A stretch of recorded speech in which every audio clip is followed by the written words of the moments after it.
திருவண்ணாமலை அண்ணாமலையார் மலையில் புவியியல் வல்லுநர்கள் குழுவினர் ஆய்வு. தீபத்தின் போது மலையில் பக்தர்கள் அனுமதிக்கப்படுவார்களா?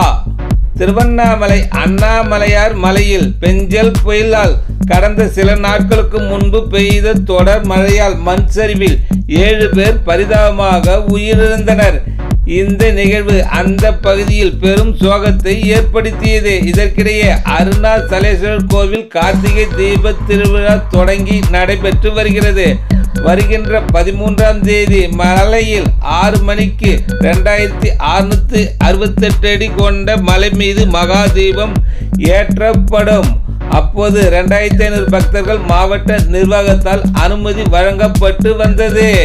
இந்நிலையில் அமைச்சர்கள் ஏவா வேலு, சேகர்பாபு ஆகியோர் அண்ணாமலையார் மலையின் தன்மையை புவியியல் மற்றும் சுரங்கத்துறை வல்லுநர் குழுவினர் மூலம் ஆய்வு செய்யப்பட்டு அவர்கள் கொடுக்கும் அறிக்கையின் அடிப்படையில் மகா தீபத்தின் போது மலையில் பக்தர்கள் ஏற அனுமதிக்கப்படலாமா என்பது குறித்து அரசின் மூலம் தெரிவிக்கப்படும் என்று தெரிவித்திருந்தனர்.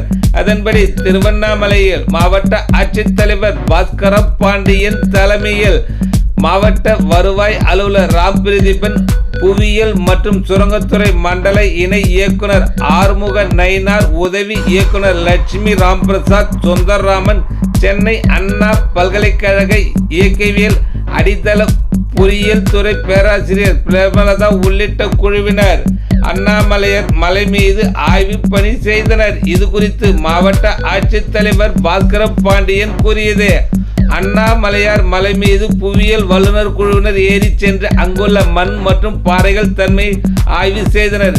இந்த குழுவில் மண் இயக்கவியல், அடித்தள பொறியியல் துறை, சுரங்கத்துறை, இந்திய புவியியல் ஆராய்ச்சித்துறை உள்ளிட்ட துறை சார்ந்த நிபுணர்கள் இடம்பெற்று உள்ளனர். அண்ணாமலையார் மலையின் மண்ணின் தன்மை குறித்து ஆய்வு அறிக்கையினை குழுவினர் அரசுக்கு சமர்ப்பிப்பார்கள்.